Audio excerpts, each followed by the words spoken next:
During the height of the Space Pirate Federation War, which took place roughly from 2014 to 2025 of the cosmic calendar, the Galactic Federation and the Space Pirates fought on countless worlds in this decade-long conflict. But throughout that, one planet always eluded the Federation's best efforts: Zebes, the headquarters of all space pirate operations in the Milky Way galaxy and home of their leader, Mother Brain. But what was it about this orange dust ball that made it so hard for the Federation to capture? And why couldn't they just have blockaded the whole thing? Well, today on the Lore Raider, we explore. The first problem with dealing with Zebes was its general location. Zebes was located in the FS-176 star system, also known as the Talon star system, and in its neighborhood stood the likes of Talon 4, a former Chozo homeworld now controlled by the Space Pirates, where they did experiments on Phazon.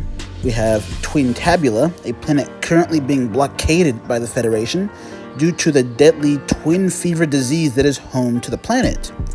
Ore Mine 2 is a lifeless dust ball racked by radiation storms and seismic activity that renders it completely uninhabitable. And finally, Billium, an extremely dangerous world also blockaded by the Federation due to the presence of Miteralis, a sentient, gaseous, global exterminator virus that killed everything on its planet's surface. As you can see, the FS-176 star system was a bit of a wreck. When you think about it, the only two stable, safe planets, Talon 4 and Zebes, the latter being described as a fortress, were in the hands of the Space Pirates, giving them a massive local advantage, and with no planets in the system to use as a staging ground for an invasion by the Federation, and very likely, to me at least, planets like Billium and Twin Tabula sucked up lots of Federation resources to keep the diseases and the literal bioweapon contained, it makes sense why Zebes was largely untouched for large swaths of the war. That said, it didn't mean invading Zebes was impossible. As we've seen in the prequel manga, Samus and her fellow members of the police force, Mach and Crete, go to Zebes in order to free the kidnapped Chozo, and Commander Adam Malkovich arrives with his fleet to rescue them. So why not do so again? Well, the second major problem was this world itself. Zebes wasn't an ordinary planet. It offered things few others did. First, its extensive network of tunnels, built by both wildlife and Chozo alike, shielded its pirate defenders from potential Federation bombardments. And if you landed troops on the planet, you'd be faced with yet another problem: the gravity. Zebes' gravity is 960 times Earth's gravity, and given the Federation military is almost entirely human, this would have quite literally broken the backs of their armies, making it easy pickings for both the Space Pirates and the violent wildlife. Even if the armies decide to bite the bullet and push through the pain despite the gravity, assuming it didn't kill them outright, the resources fending off the violent Zebes wildlife certainly would have. These creatures may seem insignificant to Samus, but to regular beings they are absolutely lethal. And as we see in Metroid Other M, Mother Brain has some control over these creatures, and so the pirates who dwelled there wouldn't have had much of an issue with them as compared to the Federation army. And to make things even worse, Zebes is simply a labyrinth, full of pitfalls, traps, dead ends, and misdirections.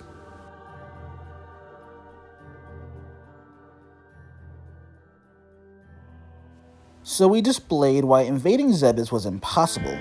What about the other solution? Blockading the planet instead. After all, if it worked for Twin Tabula and Billium, surely it could work for Zebes, right? No. Many of you might be familiar with how blockades work in, say, Star Wars.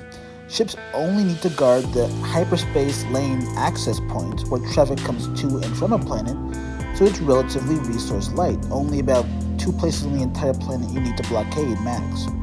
In Metroid, no such system existed. Ships could fly and then jump in any direction they saw fit, meaning the Federation would have had to try and cover the entire planet in a star system that, as we discussed earlier, didn't have any local naval bases or supply worlds to maintain such a blockade. It is also worth remembering that the Space Pirates could have easily called in reinforcements from Talon 4, and that is even assuming the Federation could beat whatever local forces Zebes would have. But really, I'm getting ahead of myself. There simply weren't enough ships to spare for such an operation.